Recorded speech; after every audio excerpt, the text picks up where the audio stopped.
ఒక 20 మంది ఉంటే ఎత్తుక్కోకుండా భవిష్యత్తులో నీవేమవుతావంటే వాళ్ళ అంబిషన్ చాలా చక్కగా చెప్పగలిగారంటే ఫస్ట్ ఆఫ్ ఆల్ నేను అభినందిస్తున్న చిన్న వయసులో ఒక ఆత్మవిశ్వాసాన్ని కలిగించిన ఈ ఫౌండేషన్ని మనస్ఫూర్తిగా అభినందిస్తున్నానని చెప్పి కూడా నేను మీకు తెలియజేస్తున్నా. ఇప్పటికే ఇలాంటివి మంచి కార్యక్రమాలతో ముందుకు పోతున్నారు. ఇలాంటి కార్యక్రమాల వల్ల నేను అందుకని ప్రతి ఒక్కరికి ఒక పిలుపిస్తున్నా. ప్రతి ఒక్కరు కూడా గుర్తుపెట్టుకోవాలి, సమాజం వల్ల మనం పైకి వస్తాం. సమాజం వల్ల పైకి వచ్చిన వాళ్ళు తిరిగి సమాజానికి పే బ్యాక్, గివ్ బ్యాక్ అది చేయాల్సిన బాధ్యత ఉంది.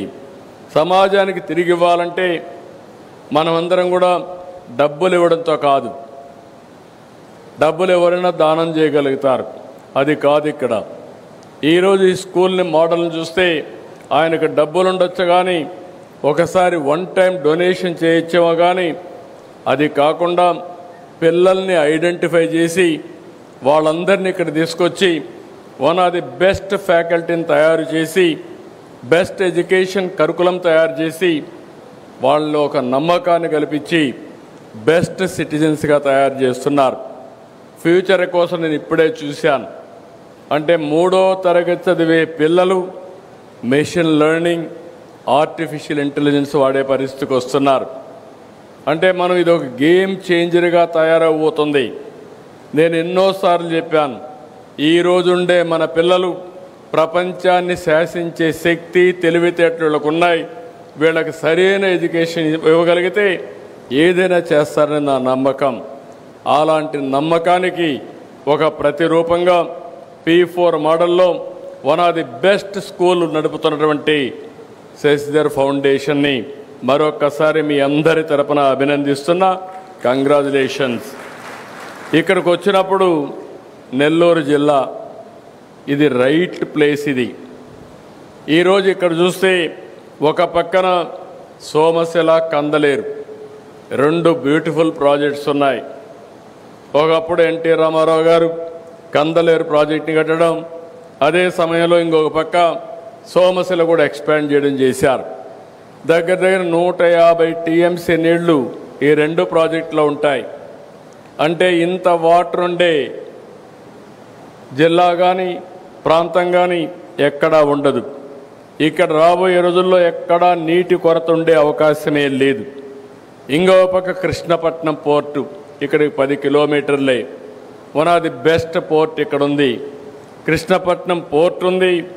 ఇంకో పక్కనే రామాయంపట్నం పోర్ట్ వస్తూ ఉంది. ఇంకో పక్క దుగ్గిరాజపట్నం ఇంకొక పోర్ట్ వస్తుంది.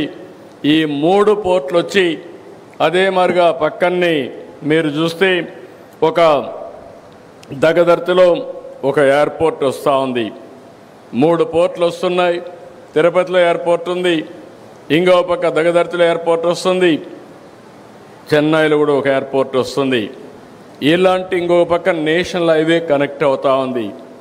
ఈరోజు గవర్నమెంట్ ఆఫ్ ఇండియా ఒక ప్రోగ్రాంలో ఏదైతే బుల్లెట్ ట్రైన్ కూడా కనెక్ట్ చేయడానికి హైదరాబాద్, చెన్నై, అదే మరిగా ఇంకో పక్క చెన్నై టు అమరావతి ఇవన్నీ కనెక్ట్ చేసే పరిస్థితి వస్తుంది. ఇవి వస్తే ఒక పక్క రోడ్డు ఉంది, రైల్వే కనెక్టివిటీ వస్తుంది. ఇంకో పక్క ఎక్సలెంట్ భూములు ఉన్నాయి. అన్నింటికంటే బ్రహ్మాండంగా పనిచేసే వ్యక్తులు కూడా ఉన్నారు. ఇక్కడే రామాయంపట్నంలో తొందరలో BPCL గ్రీన్ఫీల్డ్ రిఫైనరీ వస్తుంది. ఇంకో పక్కన క్రిబ్కో గ్రీన్ ఎనర్జీ వస్తుంది. ఇలాంటి ఇన్ఫ్రాస్ట్రక్చర్ ప్రాజెక్ట్స్ అన్నీ కూడా పెద్ద ఎత్తున వస్తాయి. అందుకే నేను ఈరోజు ఈ చూసిన తర్వాత నాకు అనిపిస్తుంది, ఈ జిల్లాలో శశిధర్ ఫౌండేషన్ ద్వారా ఎథనాల్ ప్లాంట్ పెట్టడమే కాకుండా ఒక స్కూల్ పెట్టి బ్రహ్మాండంగా చేస్తున్నారు. దీన్ని మనస్ఫూర్తిగా అభినందిస్తూ నేను ఒకటే మీ అందరినీ కోరుతూనే ఇక్కడుండే ప్రజాప్రతినిధుల్ని, ఇక్కడుండే సిబ్బందిని, ఇక్కడుండే సిటిజన్స్ అందరినీ రాబోయే 2047కి భారతదేశం ప్రపంచ దేశాల్లో నెంబర్ 1 దేశంగా ఉంటుంది. నెంబర్ 1 ఆర్థిక వ్యవస్థగా తయారవుతుంది. ఆ రోజున ఆంధ్రప్రదేశ్ రాష్ట్రం భారతదేశంలోనే నెంబర్ 1 రాష్ట్రంగా ఉంటుంది. అదే సమయంలో తెలుగు జాతి ప్రపంచంలోనే నెంబర్ 1 జాతిగా తయారవుతుందని చెప్పి మీ అందరికీ విజ్ఞప్తి చేస్తున్నా. ఇది నేనేదో చెప్పడం కాదు. ఈరోజే మీరు చూసుంటారు, మేము క్యాబినెట్లో ఫైనలైజ్ చేశాం. Google data centre, artificial intelligence.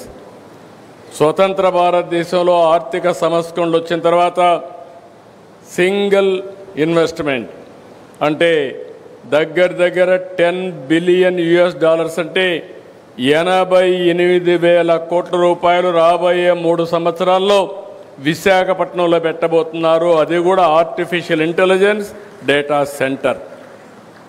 ఇది ఒక గేమ్ చేంజర్గా తయారవుతుంది. ఒకప్పుడు హైదరాబాద్ నేను చూస్తే, నేను ఆ రోజు హైటెక్ సిటీ కట్టి ఐటీని ప్రమోట్ చేశాను.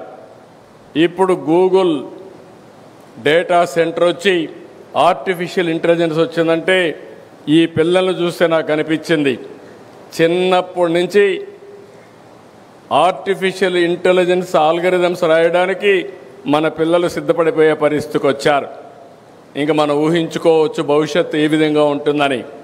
అందుకే ఇవన్నీ చూసిన తర్వాత నాకు ఏమాత్రం అనుమానం లేదు, బ్రహ్మాండమైన భవిష్యత్తు ఉంటుంది.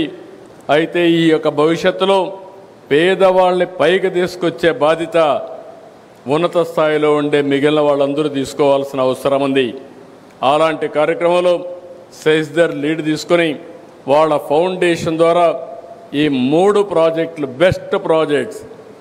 One is very clear, ethanol plant.